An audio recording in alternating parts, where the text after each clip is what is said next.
Hello everybody, can you believe it's day 2 of week 3? I cannot wait to tell you what we're going to be doing today. You know, yesterday we went for a hike. I thought that was really fun. Today we're going fishing. Yeah, when I was little we would go fishing every year at Yellowstone National Park.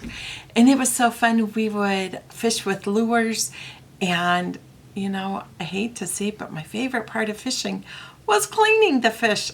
I think I probably am changing my mind about that now, but I really enjoyed it as a little girl and have such fond memories. So let's get fishing. Today, the thing I like about fishing cards is it's a masculine, but yesterday I was talking with a gal and she loves to fish too. So I'm like, this doesn't have to just be a card for a man. It will work fine for a woman as well. Or kids. Oh, it could be so fun for kids. So I just want to show you a few little tricks making this one because I know you can make this card just fine. I'll start with showing you the supplies. So let me just scoot that over a little bit. The background paper we're going to be using is our new Seafoam Scallops. I really love this pattern and it is so perfect for fishing. Then we have our card cutout 276. I think this is so fun. The rulers, I had actually done them for another project I've been working on. But when I thought of fishing and all the fish stories, everything, I'm like, oh, the ruler matches the fish stories just perfectly.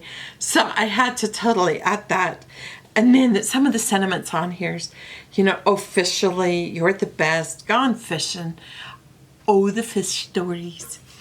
And then we also have used card cutout 148. So let me just show you a few of the tricks.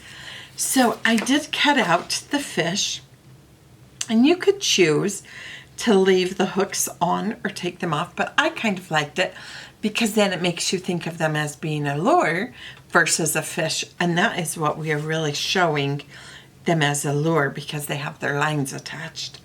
So, oh, one thing I didn't mention is the floss that goes with it. So, and of course you could use any color. This green would be really cute as well. So, but I did choose the orange. So I did cut them out. I left the hooks attached, and I didn't do the line, the fishing line. I just did the lures themselves. And then I poked a hole, and I fed my thread in. Let's see. Oh, I just threaded it in and then tied a knot just at the top of the fishing hole. And then I just tried to pull the fishing line through tightly, and I just taped it in the back. So this is something you would definitely want to mount on something else, but that just made it really slick. So I just used either the needle or a piercing tool. Even a push pin would work just to make the hole so you can get your needle through. Then I pulled the needle through, and when it's not cut out, I just tied, or when it's not adhered to this frame, I just tied it in a knot and then wrapped it on the back and tied it there, or taped it down there. And then I really liked, officially, you're the best. So I just thought that was so cute. So then I did add mounting tape to the lures, so they just had a little more dimension as well as the sentiments here. And then I just mounted it onto the scallops. And I think it's so cute. And I just used double-sided tape to mount it on. So you don't need to use mounting tape. But of course you could if you wanted to. So there are so many options with these little lures. But I want to show you the next card that we have. And we're going to go through a few more steps with that one. And let me just set these aside. Okay, oh, the fish stories. That's what I was referring to with when I was showing you the little card cutout. So let me set that aside. Let's see. We have our Farmhouse Tags Tea Stain. We have our card cutout 276. We have our rusty yellow daisy stripes and our corrugated cardboard. So the first thing I want to show you is actually cutting and scoring the card that we're mounting everything to. So, and because I think this corrugated part is really cute, I'm going to cut my card so this is positioned so it will show. And of course you can have it be positioned on the inside or however you want as well. So the first thing we just need to do is cut our card to 5.5 by 8.5. And I'm going to do that here with us, or with you, because I want you to see how I'm going to cut it so it's positioned the right way. So 5.5 by 8.5, and you could have it rotated, but you just want this to be along your 5.5 side. So the corrugated cute little rough edges are along the short side. So we have that done. I'm going to set that aside for a minute. And next we're going to score so we can fold our card nicely. Grab my ruler here and my little embossing tool. And so it's 5.5 inches long. I am just going to line it up here along 5. And you can line it up anywhere you want. You just need to do a little math. So our first score line is at 1.5. So we take 1.5, add it to 5, and that gives us 6.5. So I'm just lining up my ruler along the 6.5 line here, 6.5 line up here. So reposition that a little bit. And then I use the small, or the medium end, actually, the medium end on my embossing tool. I just do one quick line there, and then I'm going to come at 5.5. I need 5.5 more inches, so I am going to do, and you could back it off just a little bit because of the thickness of the stylus. So I'm adding 5.5 to my 5 beginning space, so that does give me 10.5. And I'm just using my line, my scored line here. But something I neglected to mention is you want to make sure that the corrugated end, the ripped end, is on your right hand side, because now we're going to fold. And the reason for scoring is it just makes the folding so smooth and your paper won't crack. It's just a nice finishing touch.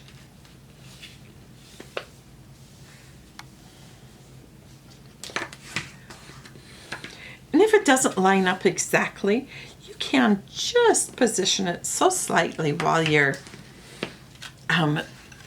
using your folding tool or scoring. So look how cute that is. So now we have a cute little card. But what we're going to do next is we are going to line it.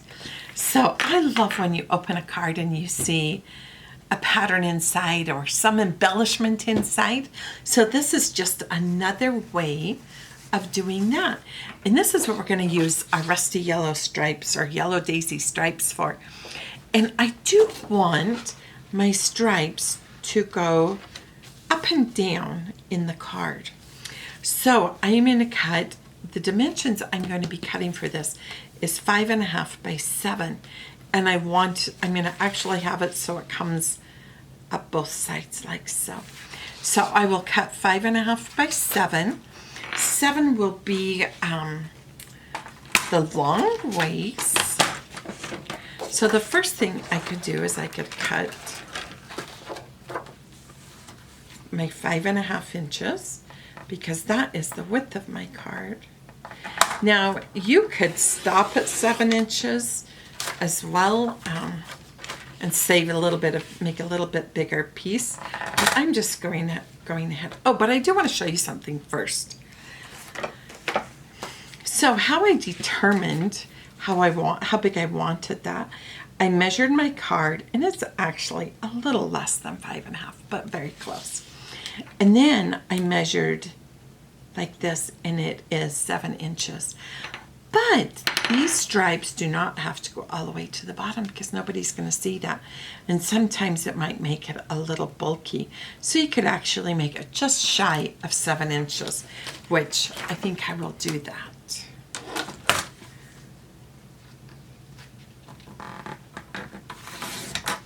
Okay, so I have my liner trimmed. And now I'm going to position it again on my 5 inches. And now I am going to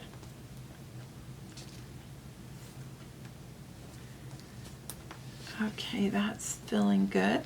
Now I am going to score that, and it is going to come in. Well, actually, I'm going to score it on the 3-inch line. So I'm just going to come here to my 3 inches. Actually, I need to measure from this side. So I'm going to line it up with my 12 instead. And I'm going to come this way 3 inches.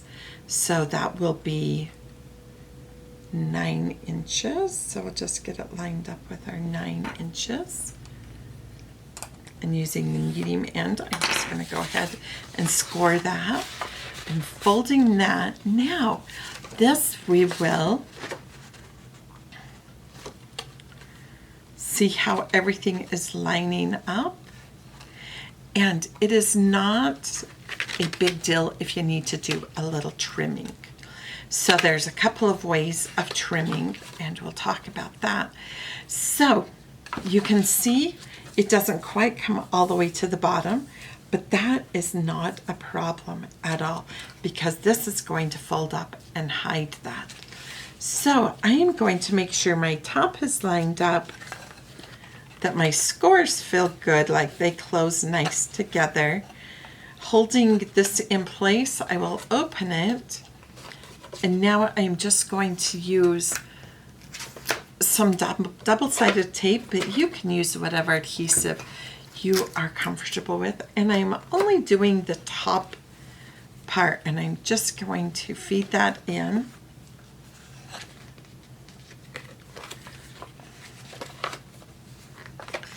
Okay, so you can see I have a little bit of an overlap here and here. So I will just take my scissors, or you could go back and use your paper trimmer, but I'm just going to trim it ever so slightly with my scissors here.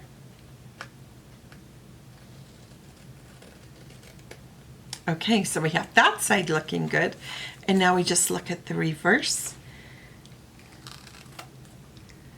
and trim a little off there. And then I do not adhere the bottom because I want it to be able to move a little bit. So to create our pocket down here, you could do anything. You could sew it closed. I am just using staples. I really like staples. I think they're so cute. Oh, but my stapler has not been working as well. But it was a really big fish that got that staple. Ooh, it was a tough one to pull in. So here we've created our pocket. I think it turned out way cute. I now just am going to take our pieces. Here's one I've already finished. So a couple of steps. When we cut these fish out, I did not keep the lower end or the little ring that the line hooks to. It is all just the fish. And then I used the large ruler. I cut out the sentiments. I used the tea stain tags, which I really, really like. I think they are so fun. And then I punched a hole in. You could use a paper punch. You could use just some scissors and poke a hole in there. Whatever is easiest for you. And then I just put jute through, and I didn't tie a knot, but I just did a little slip knot. I don't know if that's what you call it. I didn't do Boy Scouts apparently. But I took the loop, tucked it through, and then pulled my jute tight. So I put the loop through, it came out here, I tucked the other ends into it here and just pulled it tight. So I have all my pieces glued on, and I love the card with the jute on this cardstock. I think that is on the cardboard. I just think that's really a fun twist. So I just want to show you a few finishing pieces or finishing touches that we could do. So I really thought this is cute. Fishing you a happy day. I thought that is a fun sentiment, and you could hook it on so it doesn't even show. Let me just do that quick.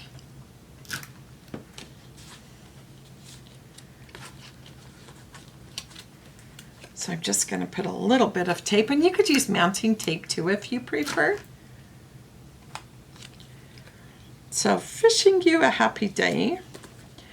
I just want to make sure it doesn't show when it's closed. And then I really like this one too. You totally measure up. Now that could be really cute because this ruler is here. You could put it on the front like this. I think that would be cute. Or a little surprise would be to have it tucked in up here as well. I think that would be fun. And then this is a perfect place now to tuck your gift card, a note, whatever you want to enclose with your card. So I am so glad you stopped by today. I hope you have a happy fishing day, and I can't wait to see you tomorrow. Happy camping. Oh, wait, I forgot. Look how cute these would be. So I love the lined card. I think that's fun. But you could also use double-sided paper, and that would save you a step or two. So think about that as you're creating your card. And then, oh, I think you could do this with flowers, with camping stuff, whatever you want. You could have a different theme, but I think this is such a cute pattern for creating a gift card holder or just a little holder you could tuck a note or something in. So hope you've had a fun day. Happy camping, and we'll see you tomorrow.